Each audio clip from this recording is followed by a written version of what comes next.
आकाशवाणी. मंजुषा गायधनी आपल्याला बातम्या देत आहे. आधी एक विनंती. 18 वर्षांवरील सर्वांसाठी कोरोना प्रतिबंधक लसीकरण मोहीम सुरू झाली आहे. सर्वांनी लसीकरण करून घ्या, पण नंतरही काळजी घ्या. मुखपट्टी वापरा, सुरक्षित अंतर राखा, हात चेहरा वारंवार स्वच्छ धुवा. विनाकारण घराबाहेर पडून गावात गर्दी करू नका. कोविड-19 बद्दल काही प्रश्न असतील तर 011 23 978 046 आणि 1075 या राष्ट्रीय तसंच 020 26 127 394 या महाराष्ट्रासाठीच्या हेल्पलाईन क्रमांकावर संपर्क साधा. ठळक बातम्या.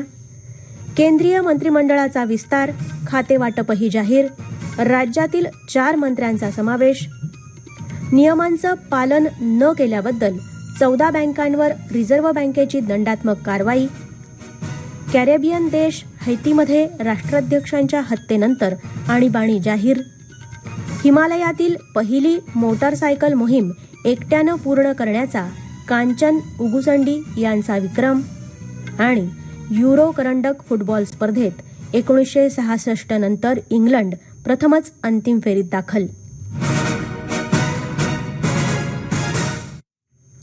आता सविस्तर बातम्या.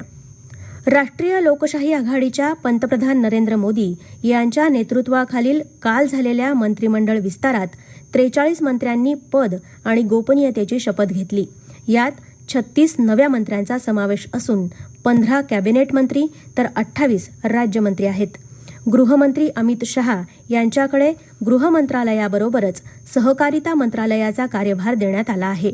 शिक्षण आणि कौशल्य विकास मंत्रालय एकत्रित काम पाहणार असून धर्मेंद्र प्रधान नवे शिक्षण मंत्री असतील.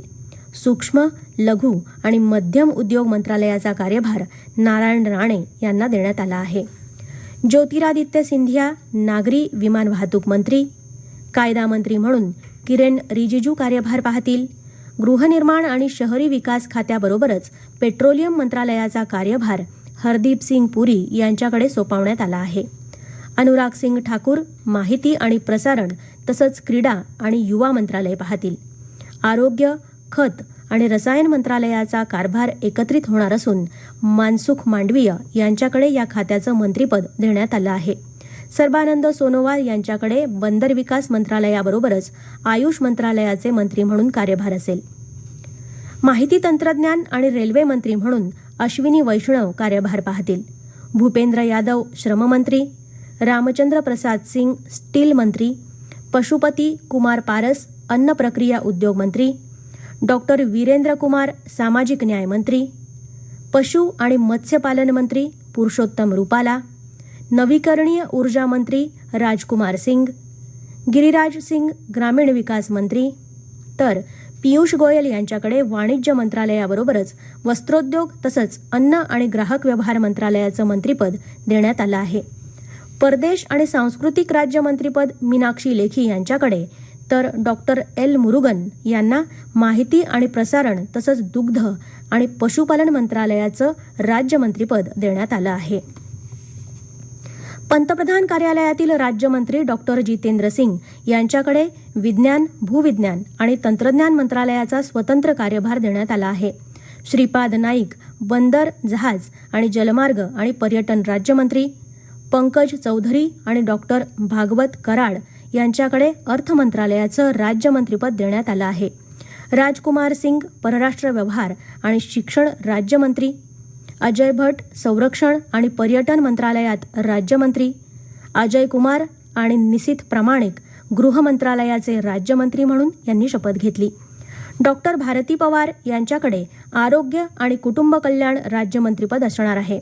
तर कपिल पाटील पंचायत राज्यमंत्री झाले आहेत. विश्वेश्वर टुडू यांच्याकडे आदिवासी विकास आणि जलशक्ती मंत्रालयाच्या राज्यमंत्रीपदाचा कार्यभार देण्यात आला आहे. अनुप्रिया सिंग पटेल वाणिज्य आणि उद्योग मंत्रालयाच्या राज्यमंत्री असतील. अन्नपूर्णा देवी आणि डॉक्टर सुभाष सरकार शिक्षण मंत्रालयाचे राज्यमंत्री, जॉन बार्ला अल्पसंख्याक मंत्रालयाचे राज्यमंत्री असतील. हे राष्ट्रीय बातमीपत्र आपण आकाशवाणीच्या पुणे केंद्रावरून ऐकत आहात. या बातम्या आपण न्यूज ऑन AIR या ॲपवर देखील ऐकू शकता. ताज्या अपडेट्ससाठी आपण आम्हाला फॉलो करू शकता. आमचं Facebook page All India Radio news Pune, Twitter handle @AIR news Pune आणि Marathi news Pune All India Radio या आमच्या यूट्यूब चॅनलवर. रिझर्व्ह बँकेनं बँक ऑफ बडोदा आणि भारतीय स्टेट बँकेसह 14 बँकांना नियमांचं उल्लंघन केल्याबद्दल दंड ठोठावला आहे. यापैकी बँक ऑफ बडोदाला 2 कोटी, भारतीय स्टेट बँकेला 50 लाख तर बंधन बँक, बँक ऑफ महाराष्ट्रसह इतर काही बँकांना प्रत्येकी 1 कोटी रुपये दंड आकारण्यात आला आहे. गैर बँकिंग वित्तीय कंपन्यांना कर्ज देणं तसंच वित्तपुरवठा करताना रिझर्व्ह बँकेनं घालून दिलेल्या नियमावलीचं पालन न करणं यामुळे ही कारवाई केली असल्याचं रिझर्व्ह बँकेनं प्रसिद्ध केलेल्या पत्रकात म्हटलं आहे. जम्मू आणि काश्मीरमध्ये मतदारसंघ सीमा निश्चिती आयोगाचं पथक 4 दिवसांच्या दौऱ्यावर आहे. निवृत्त न्यायाधीश रंजना प्रकाश देसाई या आयोगाच्या अध्यक्षस्थानी आहेत. या सदस्यांनी काल अनंतनाग जिल्ह्यातील पहलगामला भेट दिली. यावेळी विविध पक्षांच्या सदस्यांशी त्यांनी संवाद साधला. तसंच अनंतनाग, शोपिया, पुलवामा आणि कुलगाम या जिल्ह्यातील जिल्हा निवडणूक अधिकाऱ्यांशी चर्चा केली. तत्पूर्वी जम्मू आणि काश्मीरमध्ये नवीन मतदारसंघ निर्मिती संदर्भात श्रीनगरमध्ये विविध पक्षांच्या पदाधिकाऱ्यांनी आपली मतं आणि सूचना मांडल्या. आज आणि उद्या या आयोगाचे सदस्य किश्तवार आणि जम्मू भागाला भेट देणार आहेत. कॅरेबियन देश असलेल्या हैती या देशात राष्ट्राध्यक्षांच्या हत्येनंतर आणीबाणी घोषित करण्यात आली आहे. हैतीची राजधानी असलेल्या पोर्ट अल प्रिन्स या शहरात राष्ट्राध्यक्ष जोवेनेल मोझे यांची त्यांच्या निवासस्थानी गोळ्या झाडून हत्या करण्यात आली. या हल्ल्यात त्यांच्या पत्नी जखमी झाल्या आहेत. हैतीचे पंतप्रधान क्लाउड जोसेफ यांनी देशांतर्गत शांतता राखण्याचं आवाहन देशवासियांना केलं आहे. हे हल्लेखोर विदेशी असून ते इंग्रजी आणि स्पॅनिश भाषा बोलत होते. या प्रकरणाची आंतरराष्ट्रीय स्तरावर चौकशी करण्याचे निर्देश पंतप्रधान क्लाउड यांनी दिले आहेत. सुएझ कालव्यात अडकलेलं जगातील सर्वात मोठं एव्हर गिव्हन हे मालवाहतूक जहाज आज पुढच्या प्रवासाला मार्गस्थ झालं. जहाज मालक आणि इजिप्शियन प्रशासनात भरपाई संदर्भात करार झाल्यानंतर हे जहाज इस्लामिया शहरातून पुढे निघालं आहे. या कराराबाबत अधिकृत माहिती अद्याप समोर आलेली नाही, परंतु इजिप्तनं $550 दशलक्ष भरपाईची मागणी केली होती. सुएझ कालवा हा आशिया आणि युरोपला जोडणारा सर्वात कमी अंतराचा जलमार्ग आहे. तर्हेनियन समुद्रात भारतीय नौदलाचं INS तबर जहाज आणि इटालियन नौदल यांच्या दरम्यान झालेल्या 2 दिवसीय सरावाची सांगता काल झाली. भूमध्य समुद्रात तैनातीबाबतचा हा सराव होता. सागरी सहकार्य सरावाचा एक भाग म्हणून INS तबर आणि इटालियन नौदलाचे ITS अँटोनियो मार्सेग्लिया यांच्या दरम्यान हा सराव करण्यात आला. यामध्ये हवाई संरक्षण प्रक्रियेसह नौदलाच्या विविध सराव चाचण्या घेण्यात आल्याचं संरक्षण मंत्रालयानं प्रसिद्धीला दिलेल्या पत्रकात म्हटलं आहे. उत्तर हिमालयातील 18 अतिशय खडतर मार्ग पार करत कांचन उगुसांडी यांनी एकट्यानं मोटरसायकलवरून पार केलेल्या जगातील पहिल्या मोहिमेची काल नवी दिल्ली इथं सांगता झाली. तिच्या या मोहिमेची सुरुवात संरक्षण मंत्री राजनाथ सिंग यांच्या उपस्थितीत गेल्या 11 जून रोजी नवी दिल्लीतून झाली होती. उमलिंगला खिंडीपर्यंत पोहोचणारी ती पहिली महिला मोटरसायकलस्वार ठरली आहे. दिल्ली, मनाली, लेह, उमलिंगला हा 3187 किलोमीटरचा मार्ग एकाच प्रवासात पार करणारी महिला असाही विक्रम तिनं केला आहे. युरो विश्वचषक फुटबॉल स्पर्धेत इंग्लंडनं 1966 नंतर प्रथमच अंतिम फेरीत प्रवेश केला आहे. वेम्बले इथं काल झालेल्या उपांत्य फेरीच्या दुसऱ्या सामन्यात इंग्लंडनं डेन्मार्कचा 2-1 असा पराभव केला.